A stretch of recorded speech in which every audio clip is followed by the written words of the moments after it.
I'm no theologian, physicist, or scientist, so how can I explain to my friends that God really exists and explain it to them in layman terms? There's the rub. There's the question.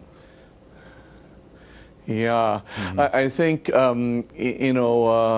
it's a little difficult to give proofs in layman's terms. I mean, it's it's a contradictory enterprise.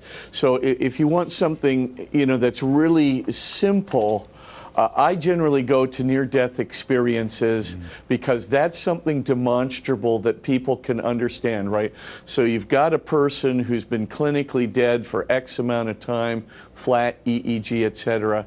They say that the soul of theirs emerged from their physical bodies while they were dead, that it could see, hear, think, and so forth, and that it could report everything that was going on in the operating room.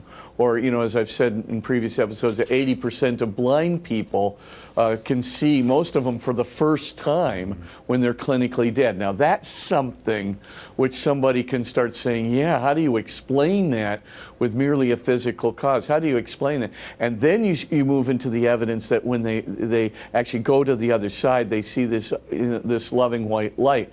Now sometimes that will appeal to people who just want a simple explanation. I think the miracles like the Lourdes Medical Commission is just so great. Now there's a lot of scientific technical explanation that's used around the Lourdes explanation, but you can get some really fantastic testimonies from very, very fine doctors and biologists about these miracles that's really quite remarkable. Now these are some things that I would call the simple approach. Now you go up another notch, right? It gets a little bit harder when you start trying to use scientific rationale to believe in God. Because once you start getting in there, you're going to have to use scientific method, scientific vocabulary, and scientific descriptions of the universe. Now that can get a little bit complicated. So essentially, what you're dealing with is, if they want the scientific proofs, they're going to have to patiently try to learn some of these concepts and how the method works.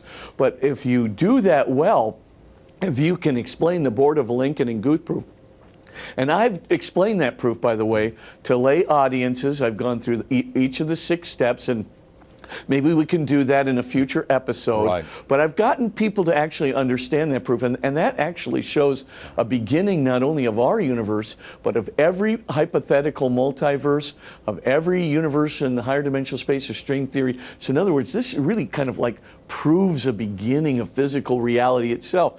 They could probably understand that. I've also explained the entropy evidence in a very, very, we can talk about this in a future episode too, but again, you're going to be using some scientific concepts and vocabulary.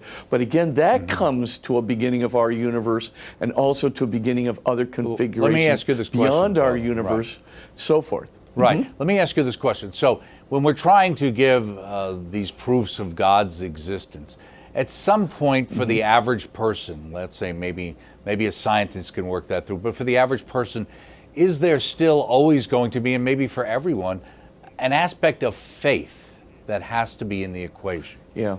Is that true? Absolutely. Absolutely. There is no way anybody is going to believe in God without a movement of the heart. And this is God's preference, right? I mean, God's not going to leave us in a position where we have to believe in Him because the evidence is so overwhelming. That's the last thing God wants. God wants us to freely believe in Him because we need Him. We need His redemption and salvation, and we want to be in relationship with Him as He wants to be in relationship with us. If you don't meet those 3 criteria, right? If you don't think you need God, if you don't think you need some kind of redeeming out of darkness into His light, you don't need any help, you're already in the light, and if you don't want to be in a relationship with God, believe me, wild horses, and all the scientific evidence and philosophical evidence in the world isn't going to pull you into it. So at the end of the day, God has made the evidence such that, you know, there's always going to be a way of getting out of it, even if it's at the end of the day, you know, as I've said before, right? I've had actually students say, I've used Lonergan's proof for God's existence in his book, you know, Insight, Study of Human Understanding, chapter 19. So I've got these kids backed up against the wall, right? And I'm basically saying, hey, do you understand this proof? Okay, we kind of get this proof. Okay, do you understand that the consequence of understanding this proof is, in order to deny God, you have to deny your own existence? And they go, yeah, we get it. Well, what's the matter with denying? I deny my own existence. I mean, you can do whatever you want. You can just say, I still think there's something out, right? So the kids will always say, I still think there's some way out of this. I just don't know it yet. But I'm sure if I think about it long enough, somebody will come up with it. You know, and of course, Lonergan at the end of chapter 19, at the end of this proof, he says, hey, what did we do wrong? If we did something wrong, if we argued illogically, if we argued conceptually poorly, please, you know, I'm open to all your suggestions and criticisms, which of course were never forthcoming. So the point I'm trying to get to is, it doesn't matter whether you have airtight evidence from philosophy. It doesn't matter whether you have highly probabilistic evidence from science. At the end of the day, without a movement of the heart, without, you know, what God wants from us first and foremost is that we need Him.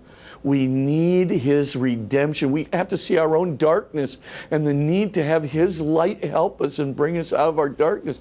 And we gotta want to be in a relationship with Him. We can't be, you know, saying, I want to be me and get out of my way. You're hogging the center and I need to be in the center. If that's our attitude, well, forget it. We're not going anywhere, even if we got all the philosophy, Lonergan's proof, right? Hilbert's proof, right? All the Borda-Vilenkin and Guth proof from physics, right? The entropy evidence, the anthropic coincidences, pile them all up. You have this remarkable certitude, but you're not going anywhere without a movement of the heart.